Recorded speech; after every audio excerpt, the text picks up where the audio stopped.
2023 has been a wild year for Disney parks, with fan favourite attractions closing, whilst new attractions and lands have finally opened after several years of construction. So let's round up what has happened in mid-Disney parks in 2023. January starts in Disneyland Paris, where Planet Hollywood closed on January 7th, and King Ludwig's Castle closed on January 8th in the resort's Disney Village. Then on April 10th, Walt Disney World guests received good news that free self-parking had returned to Walt Disney World resorts. Over in Shanghai Disneyland, Donald's Dine and Delights opened on January 17th, whilst the Ariel's Grotto meet and greet at Magic Kingdom reopened on January 22nd. The next day, Splash Mountain closed at Magic Kingdom to make way for Tiana's Bayou Adventure, set to open in 2024. January 27th was a key date for Disneyland and the Disney Company as the Disney 100 Years of Wonder celebration kicked off. As part of this celebration, Mickey and Minnie's Runaway Railway opened at Disneyland's Toontown, earlier than the rest of the land. Additionally, Disneyland received the new fireworks show Wondrous Journey, whilst also debuting World of Color 1 at Disney California Adventure. Finally, on January 28th, the seasonal drone show Avengers Power of the Night debuted at Walt Disney Studios Park. Although February is the shortest month of the year, Disney packed a lot in. Starting on February 1st, the temporary location of Earl of Sandwich opened in downtown Disney at Disneyland Resort, whilst new meet and greets debuted at Hollywood Studios, including The Incredibles. From February 4th, park hopping at Disneyland is now at 11 AM instead of 1 PM, and Disneyland guests began receiving complimentary attraction photos. On February 6th, Walt Disney World announced that pre-pandemic housekeeping would return to all resorts by the end of February. Over at Disneyland Paris, the Royal Pub opened in the old location of King Ludwig's Castle on February 17th. Meanwhile, the French Market at Disneyland closed on February 17th to make way for Tiana's Palace. After being closed for nearly 3 years, Enchanted Tales of Belle reopened on February 19th and Magic Kingdom. To end the month on February 26th, the previously short-lived Magic Happens Parade returned to Disneyland, having previously only been open for a couple of weeks before the 2020 park closures. March started off slow until March 19th, when the remaining half of Toontown reopened after its major renovation. From March 20th, Walt Disney World guests purchasing Genie Plus began receiving complimentary attraction photos. Roundup Rodeo Barbecue opened on March 23rd at Hollywood Studios after 4 years of construction. The same day, Disney Cruise Line announced its summer 2024 itineraries, confirming guests would be able to visit Disney's new private island, Lighthouse Point, in June 2024. DCL would make another significant announcement on March 29th, announcing that the former Golden Dream cruise ship would be Disney's 7th ship and sail out of Singapore in 2025. April was a jam-packed month for Disney parks. On April 1st, Narcoossee's reopened at Disney's Grand California Resort and Spa. Then on April 2nd, Disney Enchantment at Magic Kingdom and Harmonious at Epcot had their final performances to make way for a return of Happily Ever After and Epcot Forever on April 3rd. The next day, Tron Light Cycle Run opened on Magic Kingdom on April 4th. On April 10th, Uwe Bar and Cafe and Catal closed at Downtown Disney, before Magic Keys briefly went back on sale at Disneyland Resort.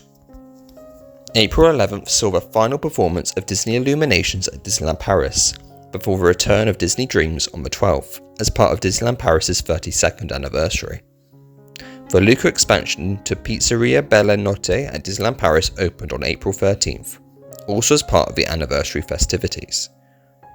Meanwhile, Tokyo Disneyland officially celebrated its 40th anniversary on April 15th, alongside the debut of the Disney Harmony and Color Parade on the 16th. Back in Walt Disney World, Trails End closed at Fort Wilderness on April 17th. Then on April 18th, Disney World annual pass holders can now visit any park without a reservation after 2 PM, except Magic Kingdom at the weekends. Over at Disneyland, the Star View Station DVC Lounge opened in Tomorrowland on April 19th. On April 20th, Walt Disney World annual sales went on sale for the first time since November 2021. To mark Animal Kingdom's 25th anniversary on April 22nd, a Moana meet and greet debuted at the park. Finally, Fantasmic went on hiatus on April 23rd after Murphy the Dragon caught on fire. May was certainly a quieter month for Disney parks compared to April. On May 1st, Disney Cruise Line's 25th anniversary celebrations began on board. Following its return from dry dock, the Disney Magic debuted an Encanto celebration and the new Soul Cat Lounge, replacing the Promenade Lounge, on May 5th. On May 8th, Disney announced the return of a Disney dining plan and the removal of park reservations of 2024 for dated ticket holders. At Hollywood Studios, Pixar Place and the Edna Mode Experience reopened on May 14th. To mark the release of a live-action Little Mermaid film, the live-action Little Mermaid began meet and greets at Hollywood Studios and Disneyland, whilst an interactive Little Mermaid show debuted at the Walt Disney Studios Park in Paris on May 26th. Finally, on May 30th, Splash Mountain closed at Disneyland to make way for Tiana's Bayou Adventure. June was a slower month for Disney parks. On June 1st, a new meet and greet debuted at Disneyland Paris called Across Europe with Minnie, all her friends. The next day, June 2nd, the Elemental Connection pre-show debuted before World of Color 1 at Disney California Adventure. Over at Hollywood Studios, on June 9th, the Den of Destiny pop-up bar opened to celebrate the new Indiana Jones movie. On June 23rd, the interactive live-action Little Mermaid show ended at Walt Disney Studios Park. Finally, June 30th saw two new offerings at Disneyland Resort, one being an Indiana Jones meet and greet in Adventureland. Across the street at DCA, Rogers the Musical officially debuted at the Hyperion Theatre. July saw the debut of several new shows across the Disney parks. On July 4th, Duffy and Friends' Wonderful Friendship debuted at Tokyo Disney Sea's Cape Cod Cook-Off. At the Magic Kingdom, Merida's meet and greet moved to Liberty Square on July 9th to prepare for the transformation of a fairy tale garden into a Mirabelle meet and greet location. On July 15th, Together, a Pixar musical adventure debuted at Walt Disney Studios Park, as part of the park's overall transformation. On board the Disney Dream, July 24th saw the debut of Mickey's Color Spin Dance, ahead of Disney Cruise's 25th anniversary on July 30th. Trails End reopened on July 27th, now as a quick service restaurant. Finally, on July 29th, Casa de Coco Restaurante de Familia opened at Disneyland Paris, replacing Fuente de Oro. August was a month of closures for Disney parks. On August 15th, the Den of Destiny pop-up bar at Hollywood Studios closed. Then the Vanellope meet and greet inside the Imagination Pavilion at Epcot closed on August 19th. From August 23rd, Ahsoka could be spotted in Disneyland's Galaxy's Edge. Then, on August 30th, Shikisai Sushi Izakaya opened at Epcot. Finally, August 31st saw the final performance of Wondrous Journeys in 2023, as Disneyland was planning to switch to seasonal entertainment, whilst the final performance of Rogers the Musical was held at Disney's California Adventure. Also on the 31st, San Francisco Square officially opened at DCA.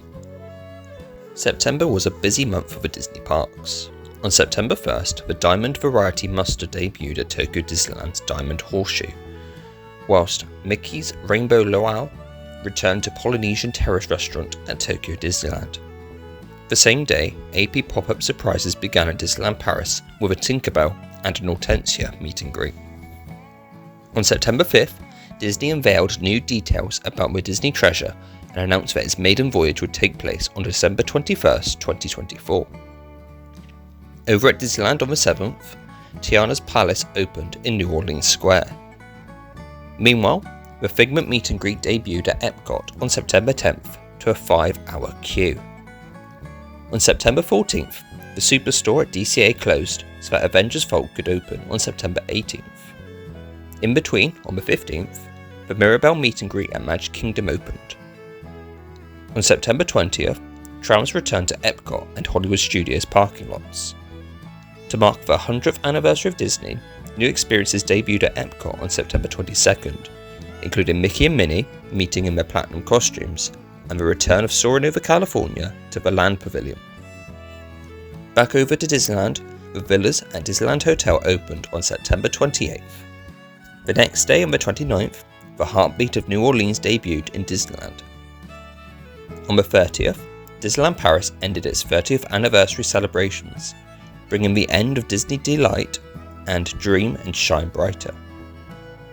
Finally, the last Star Wars Galactic Star Cruiser cruise departed on the 28th, with the hotel officially closing on September 30th. October was a special month for Disney, as it was Disney's 100th anniversary. The month kicked off with the return of two offerings at Walt Disney World on October 1st. The Blue Route connecting Wilderness Lodge, Fort Wilderness and the Contemporary, and the return of a Winnie the Pooh meet and greet in Christopher Robin's room in Epcot's UK Pavilion. On October 16th, 2023, the Walt Disney Company celebrated its 100th anniversary. To mark the occasion, Hong Kong Disneyland unveiled the Dreammaker statue in Fantasyland. The same day, Journey of Water, inspired by Moana, and the nearby Moana meet and greet officially opened in Epcot. On October 20th, Disney unveiled the Castaway Club display on Castaway Cay, celebrating families that had been on over 50 Disney cruises. Then on October 22nd, Billy Bob's Buffet opened at Disneyland Paris' Disney Village, acting as an expansion to the nearby La Grange restaurant. Finally, on October 28th, the first Disney Magic cruise out of Australia set sail. November saw the start of some new festive offerings. On November 1st, the Asher meet and greet debuted at Epcot, appearing at Disneyland on November 22nd, and Walt Disney Studios Park on November 29th. Then on November 6th, the Very Merry Time Cruises began offering a new tree lighting ceremony and deck for halls and Mickey and Minnie's holiday party. The next day on the 7th, the Frozen Holiday Surprise debuted at Magic Kingdom. Over at Disneyland on November 10th, the Adventureland Treehouse opened, whilst the new Downtown Disneyland stage also opened the same day. On November 11th, Disney Jollywood Nights began at Hollywood Studios. Then on November 15th, the Great Maple Restaurant opened in the Pixar Place Hotel at Disneyland Resort. Staying at the Disneyland Resort, the Wish pre-show of World of Color debuted on November 17th. November 20th saw the grand opening of World of Frozen at Hong Kong Disneyland, bringing two new attractions to the park. Finally, on November 30th, the Hatbox Ghost materialised at the Magic Kingdom's Haunted Mansion. December was the month for lots of openings. Starting in Disney Springs, Eat by Manit opened on December 4th. The next day, December 5th, Epcot's overhaul began to draw to a close with the opening of World Celebration Gardens. Part of these gardens is the Dreamer Point statue. The same day, Luminous, the Symphony of Oz debuted at Epcot. Heading to Disneyland Paris' Disney Village, Brasserie Rosalie opened on December 8th as the first stage of Disney Village's transformation. On December 10th, 2023, the Beast Library and Animation Academy at DCA closed. A few days later, on December 14th, Summer House on the Lake opened at Disney Springs at Walt Disney World. Finally, on December 20th, Zootopia opened at Shanghai Disneyland. So that's a wrap on 2023 at the Disney parks. What was your favourite part? Let me know in the comments down below. Thank you very much for watching. Please like and subscribe and leave a comment down below on what you want to see next on the Distory channel.